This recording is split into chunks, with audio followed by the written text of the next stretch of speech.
على فلك يسير إلا أجلكم ومحبتكم وقد أذن لي أدخل معكم فهل تعزوا لي يا رسول الله؟ فقال رسول الله وعليك السلام يا عمي وحي الله إنه نعم قد أذنت لك. فدخل جبريل معنا تحت الكساء اللهم صل على محمد فرجهم. قال لي أبي إن الله قد وحى إليكم يقول إنما يريد الله ليذهب عنكم الرجس أهل البيت ويطهركم تطهيرا. قال علي لأبي يا رسول الله أخبرني ما رجل هذا تحت من الفضل عند الله تعالى. فقال النبي صلى الله عليه وآله والذي بعثني بالحق نبيا واصطفاني برسالة نجيا ما ذكر خبرنا هذا في محفل من محافل أهل الأرض أفي جمع من شيعتنا ومحبين إلا ونزلت عليهم الرحمة وحفت بهم الملائكة واستغفرت لهم إلى أن يتفرقوا. فقال علي عليه السلام وزم الله فزنا وفاز شيعتنا ورب الكعبة.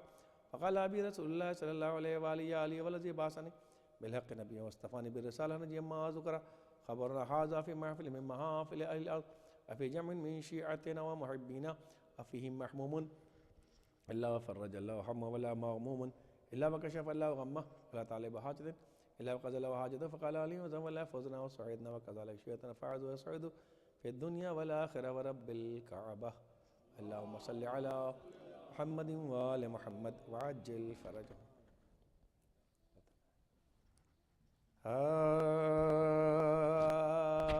میں پڑھ دیتا ہوں چار میں سے ثواباً.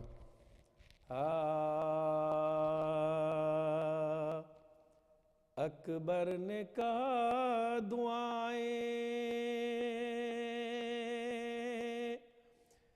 بابا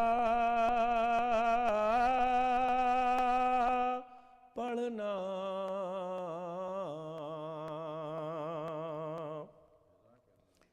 اکبر نے کہا دعائیں بابا پڑھنا. قرآن میرے لاشے پا بہت سا پڑھنا. شاید کہ میری قبر پر قاصد آ جائے. شاید کہ میری قبر پر قاصد آ جائے. تلقین کے بدلے خط صغرا پڑھنا. اکبر نے کہا دعائیں.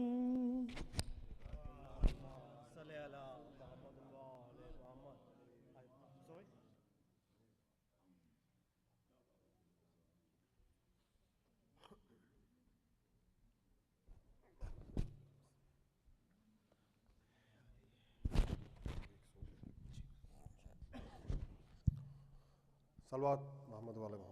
اللہم صلی علی محمد وآل محمد.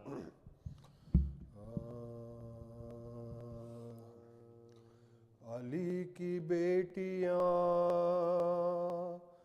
زندان میں جب اسیر ہوئیں.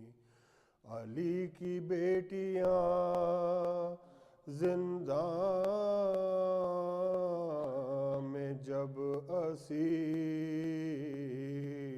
ہوئیں. امام زادیاں حاکم کی دستگیر ہوئیں. مصیبتیں حرم شاہ پر کثیر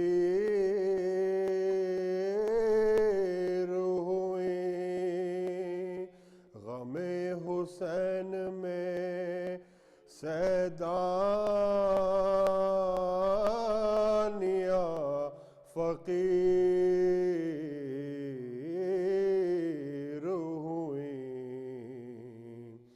کئی دنوں میسر نہ آبدانا تھا، اندھیری رات تھی، ٹوٹا سا قید خانہ تھا، علی کی بیٹیاں. صلوات بر محمد والے محمد صلی اللہ.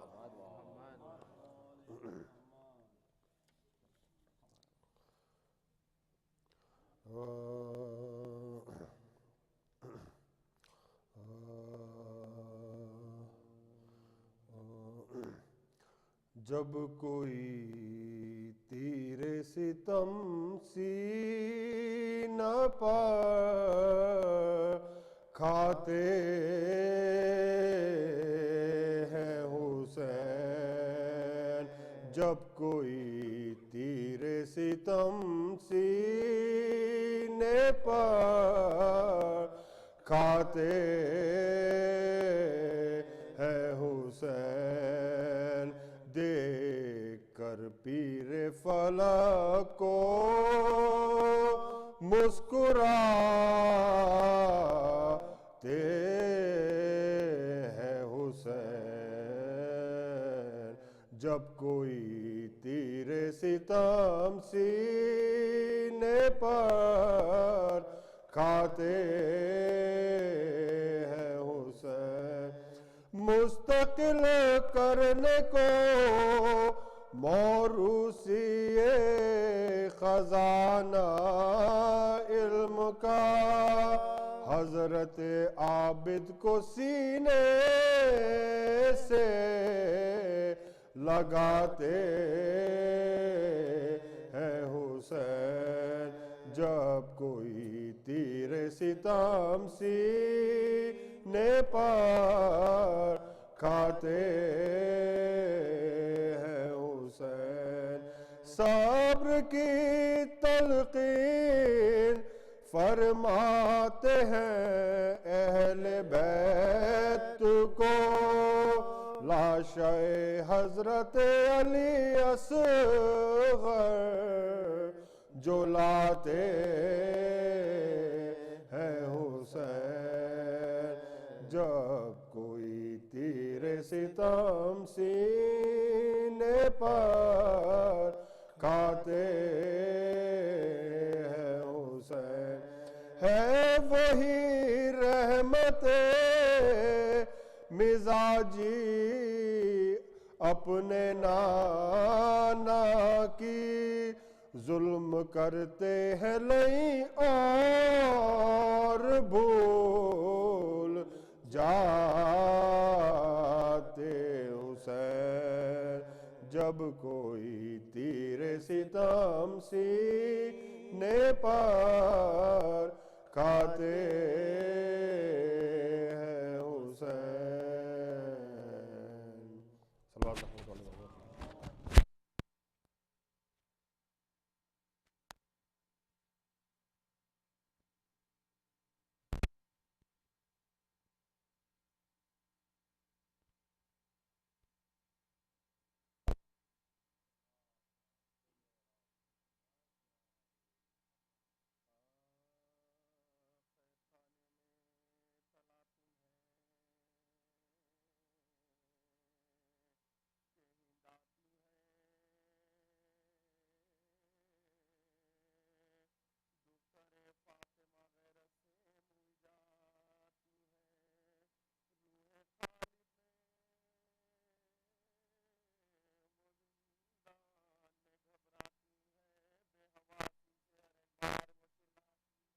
حواسی سے ہر بار وہ چلاتی ہے، آسماں دور زمین سخت،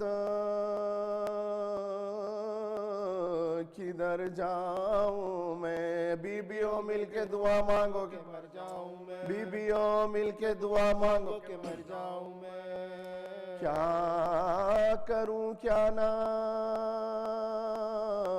کروں جلد بتاؤ لوگوں، صدقہ اکبر کا حقارت سے بچاؤ لوگو، اونٹ کر کے ہو کھڑے مجھ کو چھپا لو لوگو، یا کسی گوشے میں لے جا کے بٹھاؤ لوگو، سر کھلی ہوں کسی حجرے میں مجھے بند کرو، ہند آتی ہے مجھے خاک کا پیوند کرو، ہند آتی ہے مجھے خاک کا پیوند کرو، کس طرح ہند کے آنے سے نہ گھبراؤں میں، بنت حیدر ہوں نہ کیوں قید میں شرماؤں میں، کوئی دیوار جو شق ہو تو سما جاؤں میں، سیدھے ماں جائے کہ مقتل کو چلی جاؤں میں، کربلا میں نہ یہ ذلت ہے نہ رسوائی ہے، بے ردا میں ہوں تو بے گور میرا بھائی ہے، بے ردا میں ہوں تو بے گور میرا بھائی ہے، ناگہاں فضا نے دی اہل حرم کو یہ خبر، ہند آتی ہے بڑھے جاؤ تامل سے ادھر، بیرقی نخرو زر کی ہے جلو کے اندر، سب کنیزیں تو ردا اڑی ہے وہ ننگے سر، پر سواری بہت آہستہ رواں ہوتی ہے، ہر قدم ہند ٹہر جاتی ہے اور روتی ہے، ہر قدم ہند ٹہر جاتی ہے اور روتی ہے، کہتی ہے قیدیوں کے شور و بکا نے مارا، مجھ کو اس ہائے حسینہ کی صدا نے مارا، ان کے سردار کو کس اہل جفا نے مارا، کیا وہ سید تھا جسے اہل دغا نے مارا، ایک بجلی سی کلیجے پا میرے گرتی ہے، ننگے سر فاطمہ آنکھوں کے تلے پھرتی ہے، ننگے سر فاطمہ آنکھوں کے تلے پھرتی ہے، ہو گیا ذبح کوئی خاص ہے باری لوگوں، انس و جن حور و ملک کرتے ہیں زاری لوگوں، لے چلو سوئے نجف میری سواری لوگوں، ہوگی مشکل وہیں آسان ہماری لوگوں، خیر سے ہے میرے آغا تو وہ سوتے ہوں گے، ورنہ مرقد میں علی بیٹے کو روتے ہوں گے، ورنہ مرقد میں علی بیٹے کو روتے ہوں گے، لونڈیاں تھی زنے حاکم کی جلو میں جو رواں، دیکھتی کیا ہے کہ ایک شیر ہے آہین میں نہا، لاغر و خستہ تنو فاقہ کش و تشندہ، منہ پا سیلی کے نشاں پشت پدروں کے نشاں، ساخے پر فاخے سے زنجیر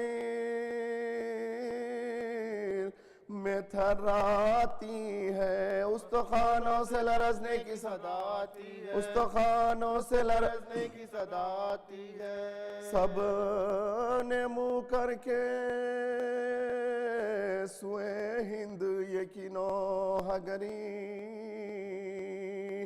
دیکھیے شام کے زندہ میں چراغ سحری، یاد خالق میں جو ہے خلق سے ہے بے خبری، کیوں مسلسل کیا یہ تو ہے عدم کا سفری، کس نے دم بند کیا تو جفا سے اس کا سلسلہ ملتا ہے کچھ شیر خدا سے، سلسلہ ملتا ہے کچھ شیر خدا سے، گرد عابد کے پھری ہند بحالے تغیر، رکھ دیا پاؤں پہ سر اپنا ہٹا کر زنجیر، بولے وہ کون ہے بولی کے کنیز شبیر،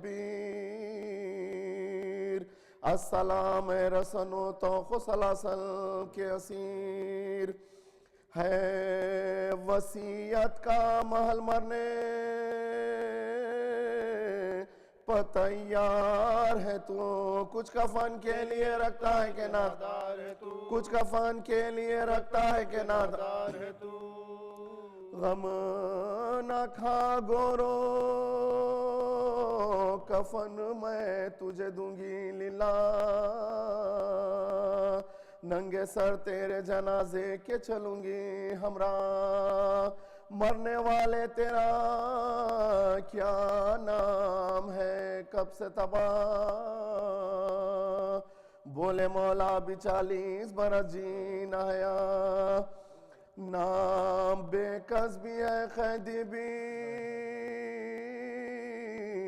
ہے، نادار بھی ہے، حال یہ ہے کہ اسیری بھی ہے آزار بھی ہے، حال یہ ہے کہ اسیری بھی ہے آزار بھی ہے، ہند نے پوچھا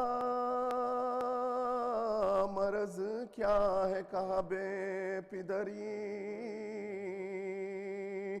رو کے وہ بولی دوا کیا ہے کہا نوح گری، گھر جو دریافت کیا کہنے لگے در بدری، بولی لیتا ہے خبر کون کہا بے خبری، آہ کرنے کا سبب پوچھا تو شرمانے لگے، تازیانوں کے نشہ پشت پہ دکھلانے لگے، تازیانوں کے نشہ پشت پہ دکھلانے لگے،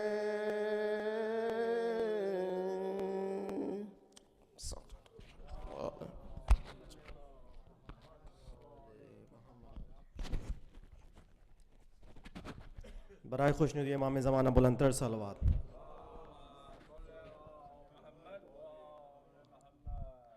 مومن اور مومنات، کل کی مجلس اپنے وقت مقررہ پہ ٹھیک بعد نماز مغربین شروع ہو جائے گی، مغرب کی نماز ٹھیک 7:30 بجے ادا کی جائے گی، اور بعد نماز مغربین حدیث قصہ اور اس کے بعد شاہد بلتستانی سلام پیش فرمائیں گے، اور کل کی مجلس سے خطاب مولانا منتظر مہدی صاحب کروائیں گے، اور بعد ختم مجلس شاہد بلتستانی اپنے مخصوص انداز میں نوح خوانی اور سینہ زنی کریں گے۔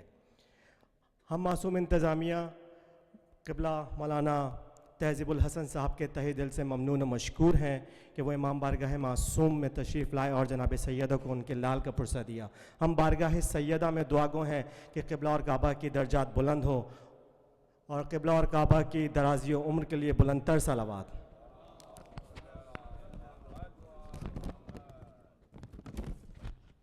یہ 4 مصرے جو میری چھوٹی بہن نے کہے ہیں، میں آپ کی سماعتوں کی نظر کرنا چاہتا ہوں۔ کون ہوتا ہے جہاں میں علی اصغر جیسا، کون ہوتا ہے جہاں میں علی اصغر جیسا، 6 مہینے کا نظر آتا ہے حیدر جیسا، کون ہوتا ہے جہاں میں علی اصغر جیسا، 6 مہینے کا نظر آتا ہے حیدر جیسا، اپنے انداز جری سے جو ہلا دے مقتل، اپنے انداز جری سے جو ہلا دے مقتل، جس کا ایک زور تبسم بھی ہو نشتر جیسا۔ اب میں قبلہ اور کعبہ جناب تہذیب الحسن صاحب سے گزارش کروں گا کہ وہ ذب ممبر ہوں، برائے خوشنودی امام زمانہ بلندتر صلوات۔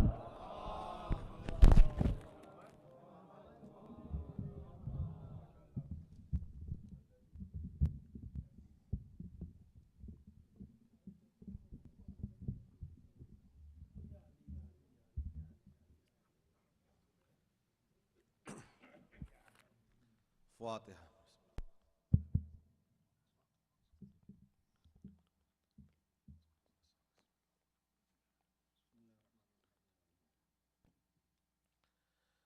اعوذ باللہ من الشیطان اللعین الرجیم، بسم اللہ الرحمن الرحیم، الحمد للہ الذی ہدانا لہذا وما كنا لنہتدی لولا ان ہدانا اللہ لقد جاءت رسل ربنا بالحق والصلاة والسلام علی النبی الرحمہ والشفیع الامہ وکاشف الغمہ صاحب الوقار والسکینہ المدفون بأرض الطیبۃ المدینہ العبد المؤید والرسل المسدد المصطفى الامجد ومولانا بالقاسم محمد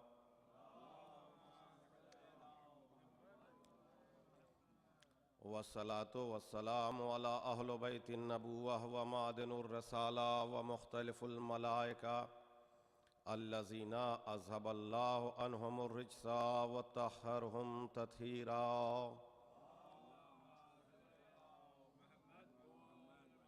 ولعنة الله على أعدائهم وقتلتهم وغاصبي حقوقهم ومنكر فضائلهم ومصائبهم أجمعين اللهم عذبهم عذابا يستغيث من أهل النار آمين يا رب العالمين اعوذ باللہ من الشیطان اللعین الرجیم بسم اللہ الرحمن الرحیم ان الدین عند اللہ الاسلام صلوات پڑھ دے محمد وآل محمد۔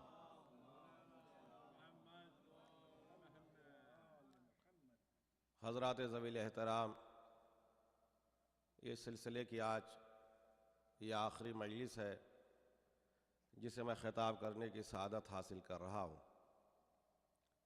ظاہر سی بات ہے کہ کوئی ضروری نہیں ہے کہ جتنے لوگ سامنے بیٹھے ہیں وہی تقریر سن رہے ہیں، بلکہ آواز کا پھیلاؤ دور تک ہے، لہذا جتنے لوگ بھی متوجہ ہیں ہم سب کو سامعین سمجھ کے ان کے اذہان عالیہ کو اس بات کی طرف متوجہ کرانا چاہتے ہیں کہ آج جب دنیا ترقی کر رہی ہے تو طرح طرح کی فکریں اذہان عالیہ میں مہمیز ہو رہی ہیں، اور ایک نظریہ بڑے خوبصورت الفاظ میں دیا یہ جا رہا ہے کہ ہر چیز کو پازیٹیو دیکھیے، نگیٹیو دیکھنے کی کوئی ضرورت نہیں، اور اسی پازیٹیو آئینے میں اسلام کو بھی دیکھا جا رہا ہے، آل محمد کے کردار کو اور آل محمد کی تعلیمات کو، اور یہ آل محمد کی مجلسوں میں بھی وہی انداز اپنایا جا رہا ہے۔ یعنی یہ وہ مزاج جہالت تھا جو طور پیغمبر میں تھا، جو خود تو نہیں کنورٹ ہونا چاہتے تھے فکر پیغمبر میں، بلکہ وہ یہ چاہتے تھے کہ اسلام ہمارے پیمانے پہ ڈھال دے پیغمبر۔ سوال یہ پیدا ہوتا ہے کہ پہلے تو آپ یہ طے کریے کہ آپ مذہب اور دین کے اعتبار سے آپ خود کیا ہیں۔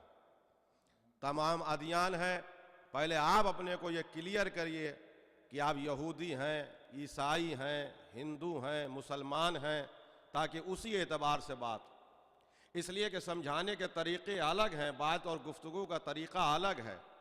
جو غیر مذہب کا ہوگا اس کے لیے دلیلیں دوسری ہوں گی، جو اپنے اسلام میں ہوگا اس کے لیے دلیلیں دوسری ہوں گی۔ کل تک یہ بات الگ دین اور الگ مذہب کے ماننے والے کہہ رہے تھے، اب یہ چنگاریاں اپنے درمیان سے اٹھ رہی ہیں، تو سوال یہ ہے کہ مسلمان پہلے یہ طے کرے کہ اس کا آئیڈیل کیا ہے، اس کے لیے کون سی چیز ہے جو حجت ہے۔ تو اس سے کسی کو انکار نہیں ہے کہ قرآن ہمارے لیے آئیڈیل ہے، قول خدا ہمارے لیے حجت ہے، اور پیغمبر اور آل محمد کی حدیثیں وہ ہمارے لیے نمونہ عمل ہے۔ اسلام، پورا اسلام شروع سے لے آخر تک پورا اسلام کہیں پازیٹیو بات ہی نہیں کرتا، نہ اسلام پازیٹیو شروع ہوا ہے۔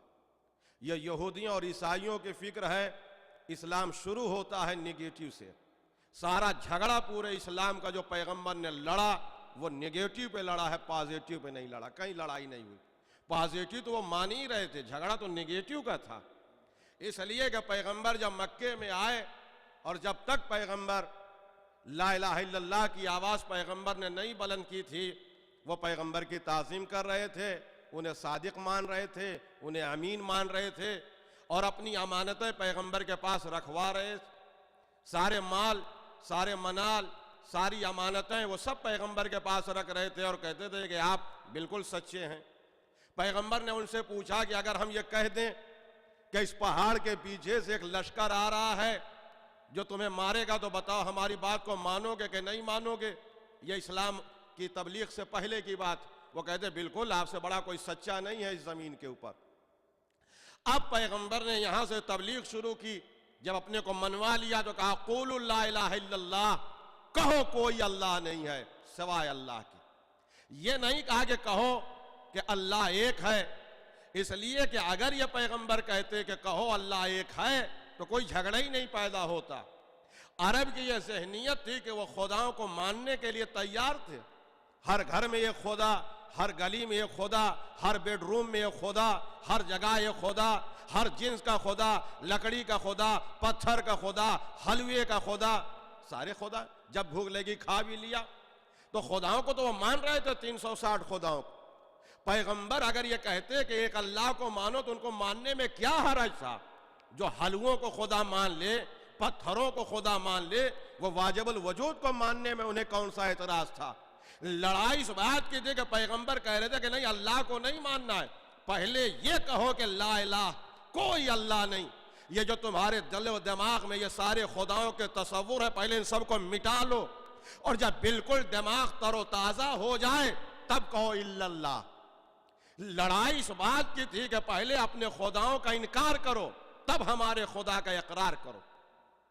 اسی لیے یہ سارے لوگ یہ کہہ رہے تھے کہ یہ جو پیغمبر ہیں یہ ہمارے خداؤں کو برا کہہ رہے ہیں، یہ ہمارے لات و منات کو برا کہہ رہے ہیں، یہ ہمارے لات و عزا کو برا کہہ رہے ہیں۔ لڑائی اس بات کی تھی پیغمبر سے کہ وہ لات کو برا کہہ رہے تھے، منات کو برا کہہ رہے تھے، عزا کو برا کہہ رہے تھے۔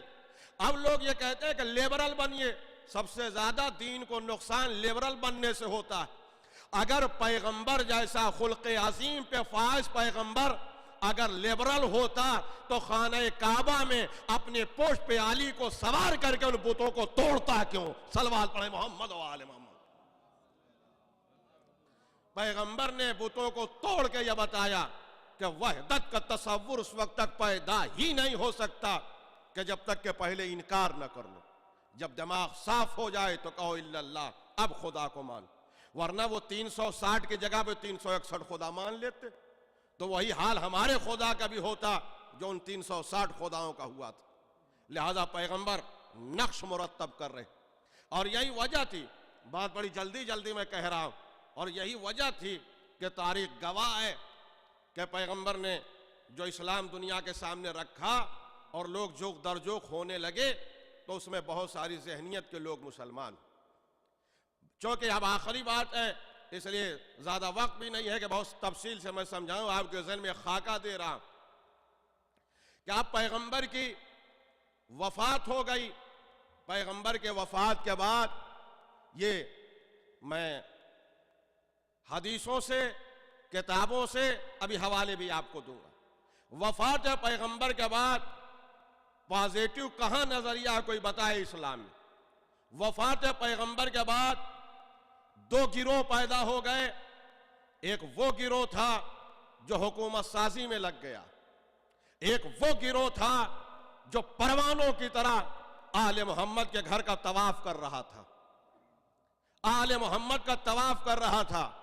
ان کے نام بھی تاریخ میں موجود ہیں، سلمان ہیں، ابو ذر ہیں، مقداد ہیں، حذیفہ ہیں، یہ معزز صحابہ کرام۔ کوئی تاریخ یہ نہیں بتاتی کہ جناب سلمان نے حکومت کی بیعت کی ہو، جناب ابو ذر نے حکومت کی بیعت کی ہو، بلکہ یہ سارے لوگ خانوادہ آل محمد میں تھے۔ یہ وہ تاریخ میں پڑھ رہا ہوں جس میں سنی شیعہ میں کوئی اختلاف ہی نہیں ہے، اس بات کو سب مانتے ہیں۔ جس کا نتیجہ یہ ہوا کہ جب حکومت وہاں سے پلٹی اور پلٹنے کے بعد یہ دیکھا کہ یہ وہ لوگ ہیں کہ جو فاطمہ کے گھر میں جمع ہیں، تو یہ لوگ آئے اور آنے کے بعد فاطمہ کے گھر کے اوپر آگ لکڑی لائی گئی، شہزادی کا دروازہ جلایا گیا اور شہزادی کے شکم کے اوپر دروازہ گرایا گیا۔ جناب محسن کی شہادت ہوئی، علی کے گلے میں ریسمان ظلم باندھی گئی، اور ان کے اوپر یہ پریشر ڈالا گیا کہ یہ جو لوگ آپ کے ساتھ ہیں ان سے یہ کہیے کہ یہ آپ ہماری بیعت کریں۔ صلوات پڑھ دیں محمد و آل محمد۔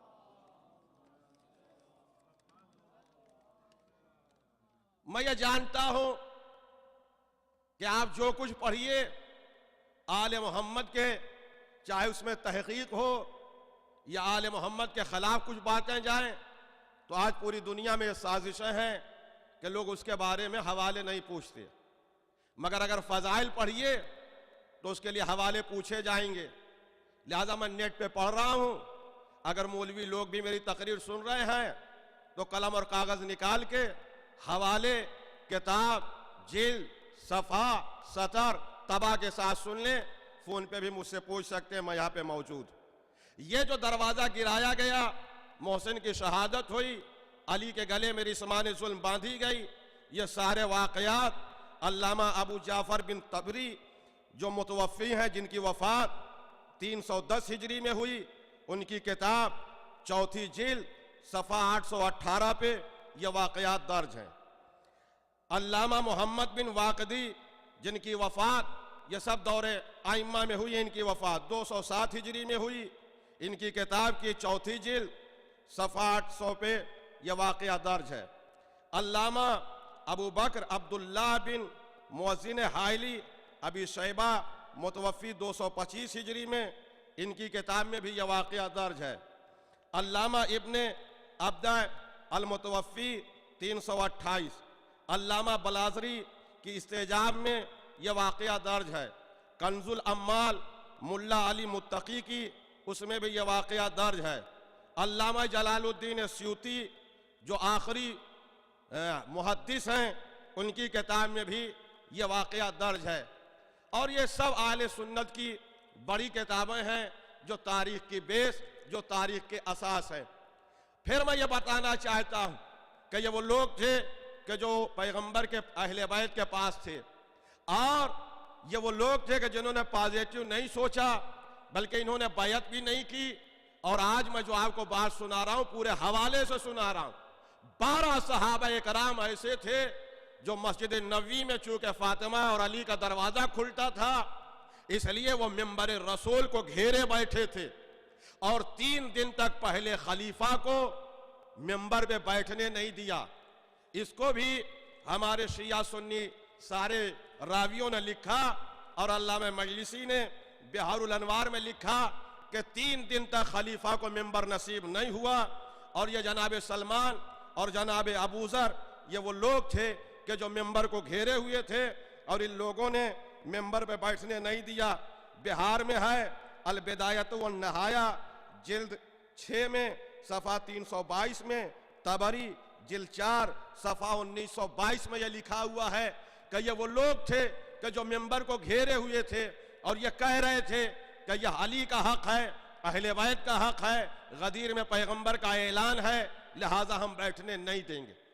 تاریخ بتاتی ہے کہ جب 3 دن تک یہ منبر پہ نہیں بیٹھ پائے تو خالد ابن ولید، جن کو بعد میں اسی کریڈٹ کی بنا پہ سیف اللہ کہا گیا، دور پیغمبر میں جن تلواروں پہ زنگ لگا ہوا تھا وہ تلواریں بعد میں نکلی ہیں غلافوں سے، جس میں خالد ابن ولید 6000 کا لشکر لے کے آئے، اور کئی صحابہ جو اغل بغل سے اپنے لشکروں کو لے کے آئے، اور تیسرے دن دوسرے خلیفہ کی قیادت میں یہ لشکر مسجد النبوی میں آیا، اور بآواز بلند امیر المومنین کو دوسرے خلیفہ نے پکارا۔ یہ سب ان کتابوں میں لکھا ہوا ہے جن کے ہم نے حوالے دیے، اور یہ کہا کہ علی اپنے لوگوں کو منع کر دیجئے کہ یہ محاصرہ ہٹا لیں ورنہ ہم قتل کر دیں گے اور ہم آپ سے قتال کریں گے۔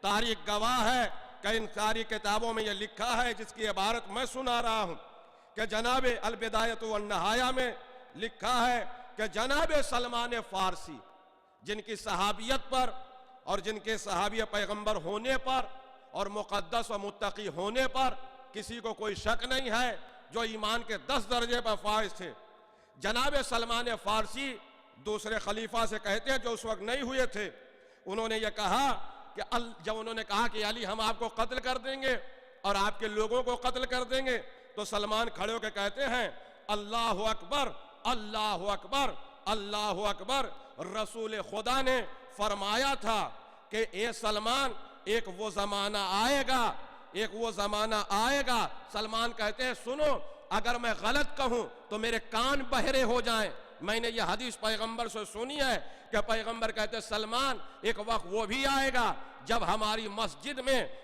مسجد میں علی کے خلاف ایک گروہ آمادہ جنگ ہوگا، وہ جماعت جہنمی کتوں کی طرح علی کے اوپر بھوکے گی۔ جناب سلمان کہتے ہیں وہ تم ہو کہ جو آج علی کے خلاف بھوک رہے ہو، جس کا نتیجہ یہ ہوا کہ یہ سلمان کے اوپر حملہ ور ہو گئے اور سلمان کا گریبان پکڑ لیا۔ طبری کہتے ہیں امیر المومنین برجستہ اٹھے اور ان کو اٹھا کے زمین پہ دے مارا اور کہنے لگے کہ قسم ہے پروردگار عالم کی کہ اگر ہم نے اللہ سے اور اپنے بھائی رسول اللہ سے صبر کا وعدہ نہ لیا ہوتا تو ہم بتاتے کہ تمہارے اندر کتنی طاقت ہے۔ صلوات پڑھ دیں محمد و آل محمد۔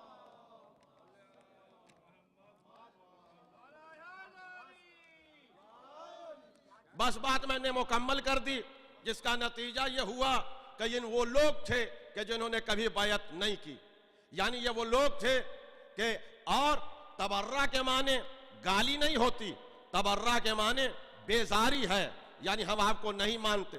اس کے بھی درجے ہوتے ہیں جیسے ایمان کے درجے ہیں، کبھی انسان برسر عام کرے گا، کبھی انسان اپنے گھر میں کرے گا، کبھی انسان اپنے دل میں۔ چنانچہ آل محمد نے برسر ممبر بھی کہا، نمازوں میں کہا، دعاؤں میں کہا، زیارتوں میں کہا۔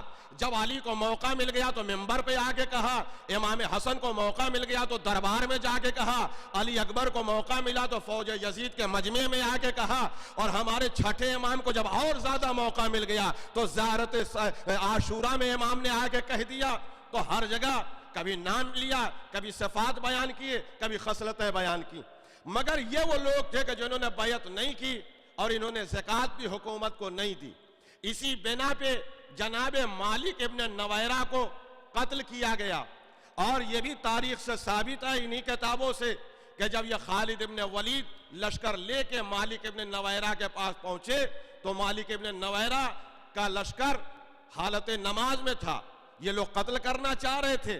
ان کے گروپ میں اختلاف پیدا ہو گیا کہ مالک کو قتل کیسے کیا جائے گا، وہ لا الہ الا اللہ کہہ رہے ہیں، وہ محمد رسول اللہ کہہ رہے ہیں، وہ نماز پڑھ رہے ہیں، جس کی وجہ سے بہت سارے لوگ لشکر سے واپس چلے گئے۔ اور مالک ابن نویرہ نے دربار میں جب خلیفہ نے بلایا تو آ کے کہا کہ نہ ہم آپ کی بیعت کریں گے، نہ ہم آپ کو زکوٰۃ دیں گے، ہم نے زکوٰۃ کے پیسوں کو اپنے قبیلے میں واپس کر دیا، اور یہ کہا کہ جب یہ حکومت آل محمد کو ملے گی تو زکوٰۃ ان کے ہاتھ پہ جائے گی، تمہارے ہاتھ پہ نہیں جائے گی۔ جس کا نتیجہ یہ ہوا کہ مالک ابن نویرہ کو حالت سجدہ میں قتل کیا گیا، اس کے جزیے میں انہیں سیف اللہ کہا گیا۔ ساری حدیث کی بڑی کتابوں میں لکھا کہ سارے صحابہ میں خلفشار تھا۔ خلیفہ دویم کا مشہور جملہ ہر حدیث کے کتاب میں ہے کہ ایک خالد ابن ولید، جس دن ہمیں حکومت مل گئی ہم مالک ابن نویرہ کا قصاص تم سے لیں گے اور تمہیں قتل کریں گے۔ دنیا کے کسی مذہب میں یہ نہیں ہوا کہ کسی صحابی کو جو پیغمبر کے زمانے پہ عہدے پہ فائز ہے، ابھی معزول نہیں ہوا، زکوٰۃ وصولنے پر اسے قتل کیا گیا ہو اور اس کے سر کے اوپر بھٹی پہ رکھ کے اس کے سر میں کھانا پکایا گیا ہو اور اسی رات اس کی بیوی کے ساتھ منہ کالا کیا گیا۔ اب یہ کہا جاتا ہے کہ انہوں نے شادی کر لی۔ جب یہ خبر خلیفہ اول کے پاس پہنچی تو انہوں نے کہا نہیں، یہ کام تو غلط ہوا، فوراً طلاق دے دو۔ میں ہر فرقے کے عالم سے پوچھنا چاہتا ہوں کہ ہر فرقے میں چاہے شوہر مر جائے یا شوہر قتل ہو جائے یا شوہر طلاق دے دے، دنیا کے مسلمانوں کے کسی فرقے میں ایسا نہیں ہے کہ بغیر عدت شادی ہو جائے۔ نہیں سمجھ میں کیا کہہ رہا ہوں، بغیر عدت شادی ہو جائے، عدہ رکھنا پڑے گا۔ اگر خالد نے شادی کی تو ابھی عدہ کہاں پورا ہوا، اور دوسرے ہی دن خلیفہ اول نے کہا کہ طلاق دے دو۔ سوال یہ ہے کہ جب عدہ نہیں ہوا تو پھر طلاق کی کیا بات ہے؟ یعنی تخت حکومت پر بیٹھنے والوں کو شادی اور طلاق کے معمولی مسائل بھی نہیں معلوم تھے۔ صلوات پڑھ دیں محمد و آل محمد۔ جس کا نتیجہ یہ ہوا کہ یہ سلسلہ چلتا رہا۔ اب آپ بتائیے کہ پازیٹو سوچنے کا نقصان کیا ہوا، وہ میں آپ کو بتا۔ یہ ایک سلسلہ چلتا رہا جس کی کڑیاں یہ وہ لوگ تھے کہ جو خون دیتے رہے مگر اہل بیت کے پروانہ بنے رہے، جس کا نتیجہ یہ ہوا کہ صفین میں انہی کڑی میں مالک اشتر تھے، امام حسن کے زمانے میں جناب عبداللہ جیسے جو مختار کے چچا تھے، اور امام حسین کے زمانے میں 72 شہدائے کربلا نکلے جو اس سلسلے کے تھے کہ جو پازیٹیو اور نیگیٹیو دونوں سوچ رہے تھے کہ ہم جس سے مانیں گے اس سے محبت کریں گے اور ان کے دشمنوں سے نفرت کریں گے۔ مگر وہ جو مشکوک طبقہ تھا، جو کنفیوز طبقہ تھا، جو بہت اپنے کو لبرل کہہ رہا تھا، وہ بھٹکتا رہا اور 25 سال تک ادھر ادھر تھے۔ اور اس کے بعد تیسرے خلیفہ کی خلافت کے بعد یہ وہی طبقہ تھا کہ جو علی کے پاس آیا بیعت کرنے کے لیے۔ یہ نہ سمجھیے گا کہ یہ جو علی کے ہاتھ پہ بیعت ہوئی یہ مومنین نے کیا تھا، یہ شیعوں نے کیا تھا۔ شیعہ تو پہلے ہی دن سے علی کے حلقے میں تھے۔ یہ وہ طبقہ تھا جو سلسلہ خلافت کا طبقہ تھا۔ اگر یقین نہ آئے تو اس سے بڑا میرے پاس جملہ نہیں ہے کہ مولانا نے نہج البلاغہ میں خود کہا کہ تم نے ہماری ویسی بیعت کی ہے جیسے ہم سے پہلے کے خلفاء سے تم نے بیعت کی تھی۔ صلوات پڑھے محمد و آل محمد پر۔ اب اس کے بعد علی کے ہاتھ پر انہیں اصولوں کے تحت بیعت ہوئی۔ علی نے بہت ٹھکرایا، جس کا نتیجہ یہ ہوا کہ جنگ جمل اور جنگ صفین میں یہی وہ لوگ تھے۔ جنگ جمل اور جنگ صفین میں جو یہ کہا جاتا ہے شیعان علی تھے، شیعان علی نہیں تھے، یہ وہ لوگ تھے کہ جو علی کو چوتھا خلیفہ مان کے علی کے ہاتھ پہ بیعت کرنے کے لیے آئے تھے۔ یہی لیے جنگ جمل میں بھی وہ کنفیوز تھے اور جنگ صفین میں بھی کنفیوز تھے، اور علی کو مجبوراً یہ خطبہ دینا پڑا کہ میں حق پہ ہوں مگر یہ جنگ ہار جاؤں گا۔ امیر شام باطل پہ ہے مگر وہ لڑائی جیت جائے گا، اس لیے کہ جو ان کے پیچھے چل رہے ہیں انہیں ان کے اوپر بڑا بھروسہ ہے، تمہیں ہمارے اوپر بھروسہ نہیں ہے، تمہیں ہمارے اوپر بھروسہ نہیں ہے، تم ویسے نہیں چاہ رہے ہو جیسے امام کو مانا جاتا ہے کہ امام کہہ دے تو جان دے دے۔ یہی وجہ تھی کہ یہ اتنے گمراہ تھے کہ جنگ صفین میں جب نیزوں پہ قرآن بلند کیا گیا تو اصل قرآن کو چھوڑ کے مصنوعی قرآن کے پیچھے چلنے لگے، اور علی نے یہ کہا کہ قرآن وہ نہیں ہے، قرآن ہم ہیں، قرآن وہ نہیں، قرآن ہم ہیں۔ آپ کہیں گے یہ کیسے آپ ثابت کر رہے ہیں کہ یہ کون تھے وہ کون؟ اب اس سے بڑی دلیل نہیں چاہے آپ سمجھیں یا نہ سمجھیں، یہ لوگ ننگی تلواریں لے کے علی کے سامنے کھڑے تھے جو سلسلہ خلافت کے تھے کہ آپ جنگ روکیے ورنہ ہم قتل کر دیں گے، اور علی بار بار قمبر کو مالک اشتر کے پاس بھیج رہے تھے اور یہ کہہ رہے تھے کہ جنگ روک دو۔ مالک اشتر وہاں سے کہہ رہے تھے کہ مولا سے کہیے کہ ابھی سر لے کے آ رہا ہوں۔ یہ ہے دونوں کے مزاج میں فرق، اس لیے کہ وہ یہ جان رہے تھے کہ علی یہ جو بھیج رہے ہیں مجبوری میں، ورنہ مولا یہ چاہ رہے ہیں کہ یہ ہونا چاہیے، اس لیے مالک اشتر وہ قتال کر رہے تھے۔ اور اس کے بعد یہی وجہ ہوئی کہ جب وہ جزدان کھولے گئے تو بجائے قرآن کے پتھر نکلے۔ طبری نے بھی لکھا، سب نے لکھا کہ وہ جب جزدان کھولے گئے تو بجائے قرآن کے پتھر نکلے۔ تو اسی دن سے سارے مسلمانوں کو سمجھ لینا چاہیے تھا کہ علی کو چھوڑ کے اگر قرآن لوگے تو قرآن تو نہیں ملے گا، پتھر ہی ملے گا۔ صلوات پڑھے محمد و آل محمد۔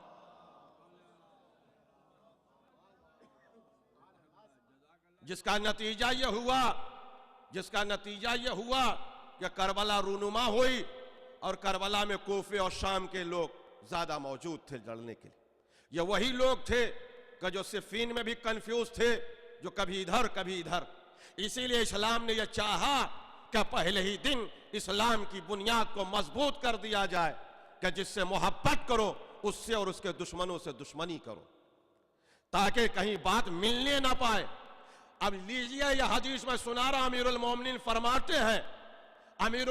فرماتے ہیں کہ ہمارے دوستوں سے دوستی کرو چاہے وہ تمہارے باپ کا قاتل ہی کیوں نہ ہو، اور ہمارے دشمنوں سے دشمنی کرو چاہے وہ تیرا باپ ہی کیوں نہ ہو۔ صلوات پڑھے محمد و آل محمد۔ ہمارے دشمنوں سے امام کی حدیث ہے کہ دشمنی کرو ولو ابیک، چاہے تیرا باپ کیوں نہ ہو۔ اب ہمارے نوجوانوں سے یہ نہ کہو کہ ان کو برا نہ کہو، ان کو برا نہ کہو، ان پہ لعنت نہ کرو، ان پہ تبرہ نہ کرو۔ اگر ہمارا باپ دشمن اہل بیت ہو جائے تو اس پہ تو ہم کرنے کے لیے تیار ہیں، دوسرے کی حیثیت کیا ہے؟ صلوات پڑھے محمد و آل محمد۔ اگر ہمارا باپ بھی اس دروازے سے بھٹک جائے تو پھر کوئی رشتہ نہیں. رشتہ ہے تو بس آل محمد کا رشتہ. رشتہ ہے تو آل محمد. اسی کنفیوز کے نتیجے میں فوج یزید تیار ہو. مگر وہ سلسلہ جو سلمان و ابو ذر و مقداد و حذیفہ تیرے ماں عدی نے مرتب کیا تھا، اس کے سلسلے میں 72 نکلے، جس کے لیے امام نے کہا کہ طبتم وطابت الارض التي فیہا دفنتم. تم پاک ہو گئے اور وہ زمین بھی پاک ہو گئی جہاں تم دفن کر دیے. اپنے مسئلے میں کوئی لیبرل نہیں ہوتا، اپنے مسئلے میں کوئی پازیٹیو نہیں ہوتا. آپ امریکہ جیسی جگہ میں ہیں جو دنیا کا سپر پاور ملک ہے.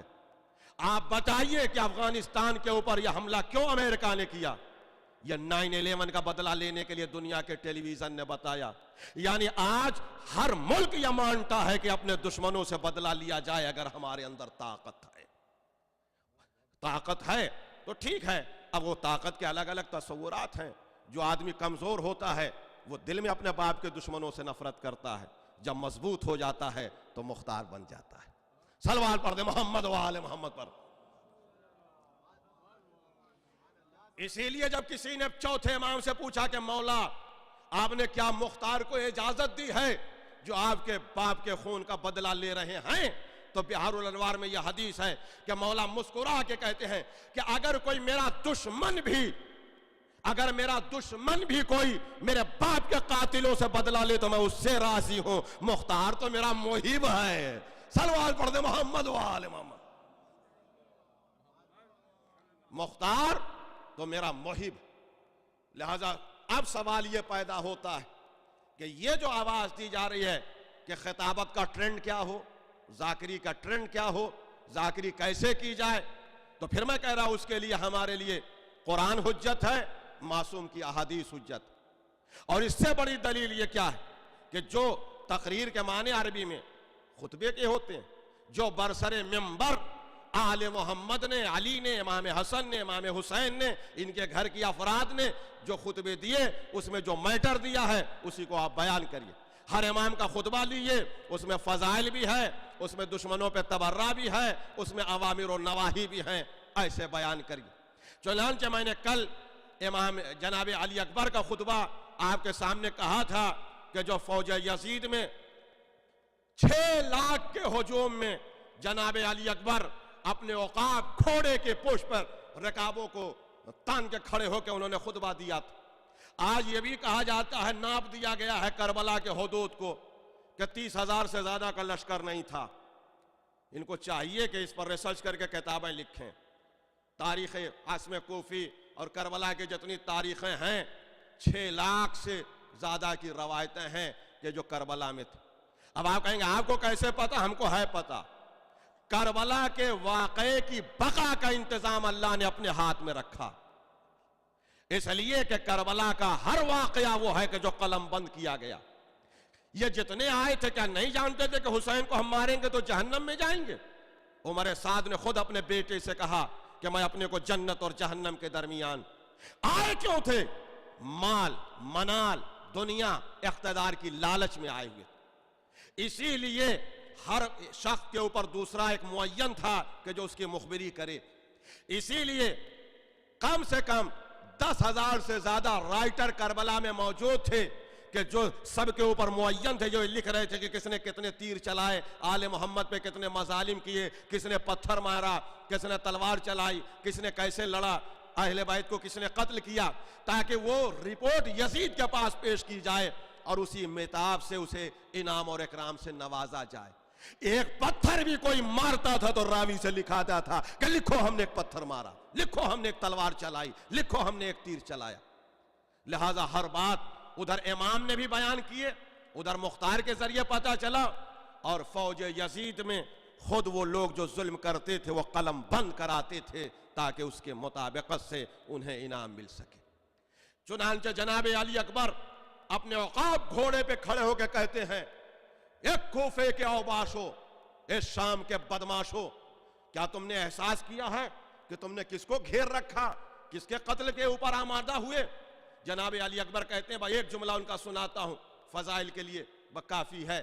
جناب علی اکبر کہتے ہیں کہ جب ہم کربلا کے حدود میں داخل ہوئے اور ہم نے اپنے چہرے سے نقاب پلٹی تو تم نے سرگوشیاں کی، ایک دوسرے کے کان میں کہہ رہے تھے، اور تم یہ سمجھ رہے تھے کہ ہم بہت دور ہیں، ہم نہیں سن پا رہے، مگر ہم ہر نہ ہونی کو ہونے سے پہلے جان لیتے ہیں۔ ہم علی اکبر کہہ رہے ہیں کہ ہم ہر نہ ہونی کو ہونے سے پہلے جان لیتے ہیں۔ سنو، تم میں دو گروہ پیدا ہو گئے تھے، ایک گروہ جب ہم نے نقاب پلٹا تو ہمیں دیکھ کے کہہ رہا تھا بل ملک السجا، یہ کوئی انسان نہیں ہے بلکہ یہ فرشتہ آ رہا۔ دوسرا گروہ کہہ رہا تھا کہ نہیں، یہ فرشتہ نہیں ہے بلکہ یوسف نے رجعت کر لی، یوسف دوبارہ پیدا ہو گئے۔ علی اکبر نے کیا جواب دیا، فضائل سنیے۔ علی اکبر کہتے ہیں کہ تم نے اپنی سمجھ سے ہماری تعریف کی، مگر قسم خدا کی یہ ہماری تعریف نہیں ہے، یہ حسن اور یوسف، یہ حسن اور فرشتوں کو حسن تو ہماری خیرات میں ملا ہے، یوسف تو ہمارے حسن کے قصیدہ گو ہیں۔ صلوات پڑھیں محمد و آل محمد۔ اس کے بعد جناب علی اکبر نے یہ اپنا فضائل پڑھا، اور پڑھانے کے بعد کہتے ہیں غرتکم کثرتکم، تم اپنے کثرت کے اوپر غرور کر رہے، اس کا مطلب کہ فوج یزید بہت زیادہ۔ جناب مسلم نے بھی کہا غرتکم کثرتکم، کیا تمہیں اپنی کثرت کے اوپر بڑا غرور ہے کہ ہم تنہا ہیں، 72 ہیں اور تم لاکھوں ہو؟ غرتکم کثرتکم، کیا تم نے کبھی سوچا کہ تم حسین کو کیوں مارنے کے لیے آئے ہو؟ اس کے بعد بڑا نازک سا جملہ کہا، دیکھیے علی اکبر کے خطبے میں تولا و تبرہ دونوں ہے، کہتے ہیں یا ابناء امہات بوالاتکم، ایک آگ کے چولہوں کو بجائے پانی کے پیشاب سے بجھانے والی بدتمیز عورتوں کی اولادوں، تمہارے دل میں ہماری محبت کہاں سے آئے گی؟ اب جائیے جتنا عربی کا لغت ہے اٹھا کے دیکھیے، اور عربی کا لٹریچر اٹھا کے دیکھیں، نہ ملے تو مجھے پھانسی دیجئے۔ یا عرب کا رواج تھا کہ عرب میں عورتیں لکڑی کے یعنی آگ کے چولہوں کا پیشاب سے بجھاتی تھیں، اس لیے عرب کا مشہور مقولہ ہے کہ نوجوان کہتا تھا یا اما قومی و بولی علی النار، اب علماء سے جا کے ترجمہ کرا لیجئے گا، قومی و بولی علی النار، یا اما اٹھو اور آگ کے چولہے کو پیشاب سے بجھا دو۔ یہ تو آل محمد تھے کہ جنہوں نے ان حیوانوں کو انسان بنا دیا تھا۔ صلوات پڑھتے محمد و آل محمد۔ بس میری تقریر مکمل ہو گئی، کچھ اقتباسات لوگوں کی خواہش ہے اس لیے 2 جملے سن لیں، اور کہ ہمارے لیے آئیڈیل اہل بیت کے اقوال اور امام کے خطبے، اور جو لوگ چنانچہ جناب مسلم ابن عقیل خطبے کے اقتباسات ہم نے سب کی مجلس مصاصا کے پڑھا تھا، کچھ جو بچے ہوئے اقتباسات ہیں وہ سنیں کہ جناب مسلم جو امام حسین علیہ السلام کے سفیر تھے، جن کے لیے آقا حسین کہتے ہیں کہ قد ارسلت علیکم افضل اہل بیتی وثقتی، اے اہل کوفہ ہم تمہارے درمیان اس کو بھیج رہے ہیں جو ہمارے اہل بیت میں افضل ہے اور ہمارے اعتماد کی جگہ پہ ہے۔ جناب مسلم کی عظمت سمجھائیے، کون؟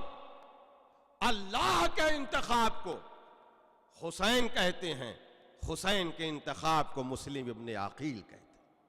یہ ہیں جناب، اللہ کے انتخاب کو حسین کہتے ہیں اور حسین کے انتخاب کو مسلم ابن عقیل کہتے ہیں۔ مجھے پورا خطبہ نہیں پڑھنا، مگر جناب مسلم جب کوفے میں آئے، مسجد کوفہ میں 30,000 کا مجمع، جناب مسلم کوفہ کے ممبر پہ آئے اور آنے کے بعد خطبہ شروع کرتے ہیں، الحمدللہ الذی خلق محمدا وعلیا دلیلا لذاتہ، الحمدللہ الذی خلق محمدا وعلیا دلیلا لذاتہ، کہ اللہ نے محمد اور علی کو پیدا ہی اس لیے کیا کہ وہ اپنی ذات پر دلیل قائم کر سکے۔ جناب مسلم کہہ رہے ہیں کہ الحمدللہ الذی خلق محمدا وعلیا دلیلا لذاتہ، کہ اللہ نے محمد اور علی کو پیدا ہی اس لیے کیا کہ اپنی ذات پر دلیل قائم کر سکے۔ اس کے بعد جناب مسلم کہتے ہیں کہ وَأَقَامَهُمَا مُقَامَهُ فِي سَائِرِ بَرِيَّاتِهِ، پھر اللہ نے پوری کائنات میں ان دونوں کا اپنا قائم مقام بنایا، اس لیے کہ خدا نظر نہیں آ رہا تھا، لہذا محمد اور علی کو رکھا کہ یہ آئیڈیل ہے۔ اس کے بعد جناب مسلم کہتے ہیں وَكَانَ سَيَّدُنَا الْأَكْبَرُ يَنْتَقِلُ ينطقوا عن الله ولله وبالله وكان سيدنا الأصغر يفعل عن الله ولله وبالله. اس میں جو ہمارا پہلا سید ہے جو رسول ہے وہ اللہ کے لیے بولتا ہے، اللہ کے ساتھ بولتا ہے، اللہ کے لیے بولتا ہے. مگر جو دوسرا سید ہمارا علی ہے اس کا ہر کام اللہ کے لیے ہوتا ہے، اللہ کے ساتھ ہوتا ہے، اللہ کی مرضی کے مطابق ہوتا ہے. وہ اللہ کے لیے، یعنی پیغمبر بولتے ہیں تو خدا کے لیے، علی جو کام کرتے ہیں وہ خدا کے لیے. اللہ نے چاہا کہ رزق مل جائے، علی نے دے دیا. اللہ نے چاہا کہ حیات مل جائے، علی نے دے دیا. اللہ نے چاہا کہ موت مل جائے، علی نے دے دیا. اس کے بعد جناب مسلم یہ کہتے ہیں کہ فَمَضْيَ الطَّاهَرَيْنِ تَقِيَّيْنِ، ان دونوں نے پاک و پاکیزہ زندگی گزار کے اپنے اللہ سے ملاقات کر لی. اس کے بعد کہتے ہیں اہل کوفہ سنو، لَيْسَ لَهُمَا وَارِثٌ عَلَى وَجْهِ الْأَرْضِ سِوَى الْحُسَيْنِ. اس وقت اس روئے زمین پر ان دونوں کا وارث حسین کے علاوہ کوئی نہیں. یہ محمد کے بھی وارث ہیں اور یہ علی کے بھی وارث. یعنی ابھی تک محمد اور علی بٹے ہوئے تھے. محمد اللہ کے لیے بولتے تھے، علی اللہ کے لیے کرتے تھے کام. مگر اب یہ دونوں صفت حسین کے اندر جمع ہو گئی ہے. یہ دونوں، یہ محمد کے بھی وارث ہیں، یہ علی کے بھی وارث ہیں. اب آپ فضائل سمجھ سکتے ہو تو سمجھیے. مسلم کے کہنے کا مطلب یہ ہے کہ حسین کے سینے میں دو دل ہیں، ایک محمد بن کے دھڑک رہا ہے، ایک علی بن کے دھڑک رہا. یہ حسین کا، وہ حسین جو ہیں یہ محمد کے بھی وارث ہیں، یہ حسین علی کے بھی وارث ہیں. اور اس کے بعد کہتے ہیں اے اہل کوفہ سنو، المفترض طاعتہ، درمیان سے میں چھوڑ رہا ہوں، المفترض طاعتہ علی الجن والانس والوحش والطیر. سنتے ہو کہ میرا حسین کون ہے کہ جس کا میں وزیر بن کے آیا ہوں. اس کی اطاعت جیسے انسانوں پہ واجب ویسے ہر جنات پر واجب ہے، ہر وحوش پہ واجب ہے، ہر طیر و چرند و پرند پہ حسین کی اطاعت واجب. جس حسین کا میں نائب بن کے آیا ہوں صرف انسانوں کے لیے وہ امام نہیں ہے بلکہ ہر جنات کے اوپر واجب ہے کہ یہ حسین کی اطاعت کرے. ہر وحوش پہ واجب ہے کہ وہ حسین کی اطاعت کرے. ہر طیر کے اوپر، ہر اڑنے والی چیز کے اوپر واجب ہے کہ وہ حسین کی اطاعت کرے. وہ چاہے پرندہ ہو یا جبریل ہو، جو بھی اڑ رہا ہو وہ حسین کی اطاعت کرے، حسین کی اطاعت کرے. اس کے بعد جناب مسلم کہتے ہیں اترکتم ابا عبداللہ، تم وہ حسین کو چھوڑ رہے ہو. کون ہے؟ مصباح الصلاۃ، جو نماز کا چراغ ہے، نور المحراب، جو محراب کا نور ہے، قاسم کل خیر، جو ہر خیر کا بانٹنے والا. جناب مسلم کہتے ہیں حسین کو پہچانو، وہ حسین وہ ہے کہ جو نماز کا چراغ ہے. جب تک چراغ جلتا ہے روشنی رہتی ہے، چراغ بجھا دیجئے اندھیرا ہے. مسلم کے کہنے کا مطلب یہ ہے کہ اندھی ہے اور اندھیری ہے وہ نماز جس میں حسین نہ ہو. اندھی اور اندھیری ہے وہ نماز جس میں حسین نہ ہو. یہ محراب کا نور ہے، قاسم کل خیر، یہ ہر خیر کا تقسیم کرنے والا. دنیا میں جتنے خیر تم سمجھ سکتے ہو ہر خیر کا مالک حسین ہے. حسین سے مانگو. قرآن کہتا ہے کہ جو کچھ بھی اللہ کے پاس ہے وہ سب خیر ہے. مسلم کہتے ہیں ہر خیر حسین سے ملے گا. رزق چاہیے حسین کے پاس آؤ، عزت چاہیے حسین کے پاس آؤ، آبرو چاہیے حسین کے پاس آؤ. اس لیے کہ ہر خیر کا بانٹنے والا حسین، قاسم کل خیر. یہ میں نہیں کہہ رہا ہوں، مجھے نہ پکڑیے گا کہ یہ آپ کیا کہہ رہے ہیں. یہ حسین کا سفیر کہہ رہا ہے جسے حسین نے افضل اہل بیتی اور سقطی کہا. وہ جائیے بلاغت الحسین کتاب کا نام ہے جس میں جناب مسلم کا یہ خطبہ موجود ہے، آپ پڑھ ڈالیں جو میں سنا رہا ہوں آپ کو. قاسم کل خیر، جو ہر خیر کا بانٹنے والا. اس کے بعد جناب مسلم کہتے ہیں کہ سنو، ہم یہ بتانا چاہتے ہیں کہ جس حسین کے سفیر بن کے ہم آئے ہیں وہ کون ہے اور جس یزید کے پیچھے تم ٹہل رہے ہو وہ کون ہے. جناب مسلم کہتے ہیں کیا حلال السبیل والخمر والسلسبیل، کیا شراب اور سلسبیل برابر ہو سکتی ہے؟ کتنی مثال دے رہے ہیں. انتہائی نجس چیز کا نام ہے شراب. اور جس سے فرشتے وضو کرتے ہیں اس پانی کو سلسبیل کہتے ہیں۔ مسلم کہتے ہیں کوفے والوں بتاؤ کہ کیا سلسبیل اور شراب برابر ہو سکتی ہے؟ اس کے بعد کہتے ہیں فاقلوا اہل الکوفہ، اے اہل کوفہ عقل سے کام لو اگر لے سکتے ہو، عقل سے کام لو اگر لے سکتے ہو۔ امام النووی کیا ظلمت بھری زندگی اور نور بھری حیات برابر ہو سکتی ہے؟ اس کے بعد جناب مسلم کہتے ہیں سنو عقل سے کام لو، جو حسین کا سفیر ہوں میں یہ ہے، اور کس یزید کے پیچھے چل رہے ہیں؟ واللہ بالخمور، خمر نہیں کہا خمور کہا، للشارب الخمور۔ علماء سے جا کے ترجمہ کرائیے، میری آواز جہاں تک جا رہی ترجمہ آپ کرائیے جا کے۔ خمر نہیں کہا جناب مسلم نے، للشارب الخمور کہا، خمر کے معنی شراب کے، جمع لشارب الخمور، جس کا ترجمہ میں کر رہا ہوں، جا کے علماء سے پوچھئے کس یزید کے پیچھے چل رہے جو ہر قسم کی شراب پینے والا شرابی۔ خمور کا ترجمہ ہر قسم کی، ہر برائٹی کی شراب پینے والا شراب۔ واللعب بالکلاب، اور کتوں سے کھیلنے والا کھلاڑی یزید۔ والانام الغنامی، غنامی غانیہ کی جمع ہے۔ میں پھر اس لیے سب حوالے دے رہا ہوں کہ تبصرے ہوں گے، لغت اٹھا کے دیکھیے، غوانی غانیہ کی جمع ہے، جس میں بازاری ناچنے والی عورتوں کو غانیہ کہا جاتا ہے۔ جناب مسلم مسجد کوفہ میں کہتے ہیں کوفے والو عقل سے کام لو، والمنام البحل غنامی والمنام البحل جبریل۔ کہاں بازاری بد کردار عورتوں کے گانوں باجوں کی آواز کو سن کے سونے والا یزید کہاں، اور جبریل کی لوریوں پہ سونے والا حسین کہاں؟ صلوات پڑھیں محمد و آل محمد۔ یہ میں نہیں کر رہا ہوں، مسلم کہہ رہے ہیں، بس چھوڑا اس کے بعد۔ اس کے بعد مسلم کہتے ہیں دعوت الی بیعت اللہ، اس کی جناب مسلم کہتے ہیں میں اسی حسین کا وزیرن و سفیرن و وزیر، میں اسی حسین کا سفیر بھی ہوں وزیر بھی ہوں۔ داعین الی بیعت اللہ، اور تمہیں اللہ کے بیعت کے لیے پکار۔ قسم خدا کی مسلم کی معرفت پیدا ہوگی اس خطبے، یہ نہیں کہے کہ حسین کی بیعت کے لیے بلا رہا، بیعت اللہ یعنی مسلم بتا رہے حسین کی بیعت خدا کی بیعت۔ دعوت الی بیعت اللہ، ہم تمہیں اللہ کی بیعت کے لیے بلا رہے ہیں۔ اور اس کے بعد قسم خدا کی میں مر بھی جاؤں تو قیامت تک اتنا بڑا جملہ نہیں کہہ سکتا جو عقیدت کا جملہ جناب مسلم کہہ رہے ہیں کوفے والوں سے، کہ آؤ ہم تمہیں اللہ کی بیعت کے لیے بلا رہے ہیں۔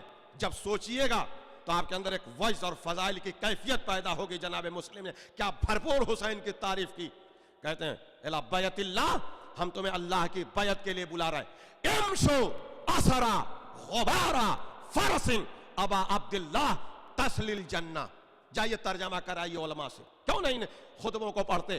امشے اسرا غبارا فرس ابی عبداللہ تسلیل جنہ۔ جناب مسلم 30,000 کے مجمع میں کوفے میں کہتے ہیں ایک کوفے والو امام حسین علیہ السلام کے گھوڑے کی گرد کے پیچھے دوڑتے رہو، تسلیل جنہ، جنت تک پہنچ جاؤ گے۔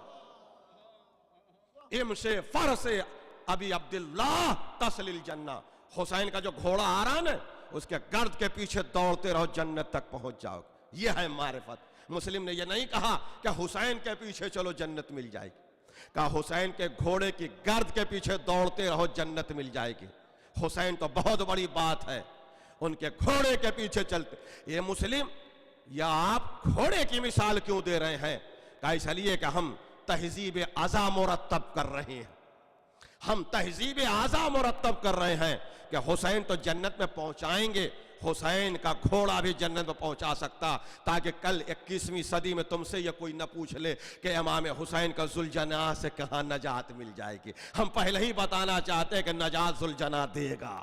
صلوات پڑھیں محمد و آل محمد۔ امشے فرس ابی عبداللہ غبارہ فرس ابی عبداللہ تسلیل جنہ، حسین کے گھوڑے کی گرد کے پیچھے دوڑتے رہو۔ اس لیے کہ حسین کو معلوم تھا، مسلم ابن عقیل کو معلوم تھا کہ حسین کا گھوڑا کوئی معمولی گھوڑا نہیں، یہ ہدایت والا گھوڑا ہے، یہ ہدایت والا گھوڑا ہے۔ بختم کیا میں نے تقریر، 2-3 جملے مسائل کے سن لیں اور رونے کے لیے کافی ہوں گے۔ ہمارے علماء نے لکھا ہے کہ کربلا میں سب سے سخت منظر وہ تھا کہ جب امام حسین علیہ السلام خیمے میں رخصت ہونے کے لیے آئے تھے۔ اس لیے بعض علماء کی فرمائش یہ ہے کہ مجلس میں رخصتی امام حسین علیہ السلام ضرور پڑھی جائے۔ ابھی چند سال پہلے وفات ہوئی ہمارے بہت بڑے مرجع تھے آیت اللہ مرشی، انہوں نے اپنے وصیت نامے میں لکھا ہے کہ 2 بار ہمارے جنازے پہ رخصتی امام حسین علیہ السلام۔ اس پر علماء متفق ہیں کہ کربلا میں بڑی بے چینی کی کیفیت تھی جب امام حسین رخصت ہونے کے لیے گئے۔ میں بار بار کہتا ہوں کہ مصائب الفاظ سے ادا نہیں ہوتے، مصائب الفاظ اور اشاروں سے بیان، وہ کیفیت نہیں پیدا ہو سکتی جو مصائب میں کیفیت، جب تک کہ آپ اس منظر کو اپنے نگاہوں کے سامنے نہ رکھیں گے۔ کیوں علماء کہتے ہیں؟ اس کی وجہ یہ ہے کہ جب جناب عباس آئے رخصت کے لیے نا، تو رخصت کرنے کے لیے تو بیویاں آئیں، مگر ان کے دماغ میں تھا کہ ابھی ہمارا وارث زندہ ہے۔ علی اکبر آئے تو بیویوں کے دماغ میں تھا کہ ابھی ہمارا سرپرست زندہ ہے۔ اور محمد اور شہدائے کربلا آتے رہے تو یہ دل و دماغ میں تھا کہ ابھی تو حسین ہیں، ابھی تو ہمارے آقا ہیں، ابھی تو ہمارے مولا ہیں۔ مگر جب حسین نے خیمے میں آ کے کہا یا زینب ام کلثوم علیکن منی السلام، تو ساری بیویوں کی آس ٹوٹ گئی۔ زینب سمجھ گئی کہ اب چادر چھینے گی، لیلا سمجھ گئی کہ اب چادر چھینے گی، سکینہ سمجھ گئی کہ تماچے لگیں گے، سید سمباز سمجھ گئے کہ اب خیموں میں آگ لگیں گی، اس لیے کہ اب ہر مصائب نگاہوں کے سامنے دکھائی دے رہا تھا۔ اجرکم اللہ، خدا آپ کو کسی غم میں رلائے۔ اسی لیے ساری بیویاں حلقے میں امام حسین علیہ السلام کو لے کے رو رہی تھیں۔ آقا ہمیں کس کے حوالے کر کے جا رہے ہیں؟ مولا ہمیں کس کے حوالے کر کے جا رہے ہیں؟ امام حسین اب کوئی جواب نہیں دے پا رہے تھے، وہ آسمان کی طرف بار بار دیکھتے تھے اور روتے جاتے تھے۔ روایت کے جملے یہ ہیں کہ ریش مبارک سے حسین کے آنسو ٹپک رہے تھے، وہ روتے جاتے تھے، زبان سے کچھ نہیں کہتے تھے۔ بار بار جب بیویاں کہتی تھی آقا ہمیں کس کے حوالے کر کے جا رہے ہیں، تو حسین آسمان کی طرف دیکھ کے کہتے تھے پروردگار تو ہماری مظلومی پہ گواہ ہے نا، تو ہماری مظلومی پہ گواہ ہے نا، پروردگار تو یہ منظر دیکھ رہا ہے نا۔ اس کے بعد حسین نے گردن جھکا لی اور کہا زینب یہ پورا کنبہ تیرے حوالے ہے، انا للہ و انا الیہ راجعون، رضا بقضائہ و تسلیما لامرہ کہہ کے نکلنا چاہ رہے تھے۔ تو تاریخ نے لکھا کہ کربلا میں حسین کی 7 بہنیں تھیں۔ زینب ام کلثوم کے علاوہ 2 بہنیں اور تھیں جو الگ ماؤں سے تھیں۔ رشتے میں تو یہ حسین کی بہنیں تھیں، مگر عمر میں اتنی کم تھیں کہ حسین نے انہیں بیٹیوں کی طرح پالا تھا۔ جب آقا چلنے لگے تو ساری بہنوں نے اپنے ہاتھ حسین کے گردن میں ڈال دیا، اے بھیا کہاں جا رہے ہیں، اے بھیا کہاں جا رہے ہیں؟ حسین روتے ہوئے کہہ رہے زینب پورے گھر کو سنبھالو۔ اجرکم اللہ۔ اس کے بعد امام خیمے کے باہر نکلے۔ کیوں مسلم نے کہا کہ حسین کے فرس کے گرد کے پیچھے چلو کہ جنت تک پہنچ جاؤ گے؟ اس لیے کہ حسین کا گھوڑا کوئی معمولی گھوڑا نہیں تھا۔ تاریخ کہتے کہ جب حسین باہر آئے نا تو ذوالجناح زار و قطار رو رہا تھا، صبح سے لاشیں اٹھا چکا تھا۔ امام کے پاس اب الفاظ نہیں تھے کہ ذوالجناح سے کیا کہیں، تو تاریخ کا کلیجہ پھٹ گیا یہ جملہ لکھ کے کہ ایک مرتبہ امام حسین رو کے ذوالجناح کے قریب آ کے کہتے اے ذوالجناح آ چل میں اپنی شہادت گاہ تجھے دکھا دوں، اب ہمیں لانا نہیں ہے، ہمیں مقتل تک پہنچا دے، آ چل وہ جگہ دکھا دوں جہاں میرے گلے پہ خنجر چلے گا، آ چل وہ جگہ دکھا دوں جہاں میں ذبح کیا جاؤں گا، آ چل میں وہ جگہ دکھا دوں جہاں میرے گلے پہ خنجر چلے گا۔ رو لیجئے گا، بس 1 منٹ سے زیادہ کے مصائب نہیں ہیں۔ میں ذوالجناح نے پیشانی اوپر کی اور زبان بے زبانی میں کہا آقا ہمیں آپ کی شہادت گاہ کا علم ہے، مولا ہمیں وہ نشے معلوم ہے کہ جہاں آپ ذبح کیے جائیں گے۔ میں ایک مرتبہ امام چوک گئے اور گھبرا کے کہتے ذوالجناح تجھے کیسے پتا چلا، جلدی بتا دے۔ اس لیے کہ میری شہادت کا علم صرف نبی اور امام کو ہے، غیر معصوم کو نہیں ہو سکتا۔ تجھے کیسے پتا چلا ذوالجناح، جلدی بتا۔ ذوالجناح کہتا مولا برداشت کریں گے، کہا جلدی بتا میرا دل بیٹھا جا رہا۔ ذوالجناح رو کے کہتا مولا شب عاشور جب آپ خیمے میں تسبیح و تحلیل میں مصروف تھے نا مولا، تو آدھی آدھی رات کے بعد ایک بی بی کالی کفنی اوڑھے آئیں اور اپنے ہاتھ کو ہمارے گردن میں ڈال کے کہا ذوالجناح مجھے پہچان، میں تیرے نبی کی بیٹی فاطمہ ہوں، میں نے اپنی چادر میں تجھے دانے کھلائے ہیں، میں حسین کی ماں زہرا ہوں۔ اے ذوالجناح ظالموں نے میرے لال کو نرغ آدھا میں گھیر لیا ہے، کل سارے اصحاب و انصار مار دیے جائیں گے، آج چل میں وہ جگہ دکھا دوں جہاں میرا حسین تیری پشت سے زمین پہ آئے گا، وہ ہم پر اتنا احسان کرنا کہ میرے حسین کو آہستہ اتارنا۔ بہکمتا حسین تڑپ گئے اور رو کے کہتے اماں آپ بھی کربلا میں موجود ہیں، آواز آئی حسین کربلا میں کوئی رہے یا نہ رہے، یہ ماں کیوں نہ رہے گی جس نے چکیاں پیس کے پالا ہے۔ حسین کہہ رہے اماں وعدہ طفلی ادا کرنے کے لیے جا رہا ہوں۔ فاطمہ کہتی حسین میں دیکھ رہی ہوں اگر امتحان نہ ہوتا تو یہ منظر میں ہونے نہ دوتی۔ اے حسین یہ منزل امتحان ہے، ایک ماں یہ منظر دیکھ رہی ہے۔ سَيَعْلَمُ الَّذِينَ ظَلَمُوا أَيَّ مُنْقَلِبُونَ يَنْقَلِبُونَ إِنَّا لِلَّهِ وَإِنَّا إِلَيْهِ راجعون۔ اللهم تقبل منت السميع العليم۔ الہی بحق محمد وانت المحمود، بحق انت العلا، بحق فاطمہ انت فاطر السماوات والارض، بحق الحسن وانت المحسن، بحق حسین وانت قدیم الاحسان، بحق ائمۃ التسعۃ الطاہرین من ذریۃ الحسین علیہ الصلوۃ والسلام۔ پروردگار اس مجلس اعزا اور آنسوؤں کا واسطہ کہ جتنے اہل بیت کے چاہنے والے ان کی جان مال عزت آبرو کی حفاظت فرما، ہمیں اہل بیت کے لیے عزت کا سبب بنانا، ذلت و رسوائی کا سبب نہ بنانا، ہمارے امام کے ظہور میں تعجیل ہو، ہم سب ان کے اعوان و انصار میں شمار فرما۔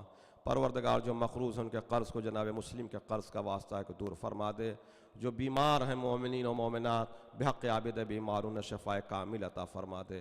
پروردگار اس غم اور کربلا والوں کا واسطہ ہے کہ تمام مومنین کی جو جائز دعائیں ہیں اور پریشانیاں ہیں ان سب کو دور فرما دے۔ اللہم تقبل منت السمیع العلیم۔ خاتم حسین۔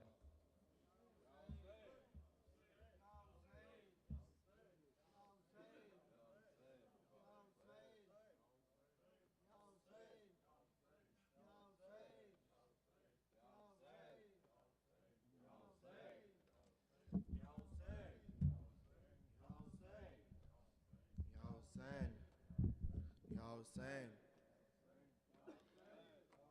ہائے بازار شام میرا بے کس امام، ہائے بازار شام میرا بے کس امام، ہائے بازار شام۔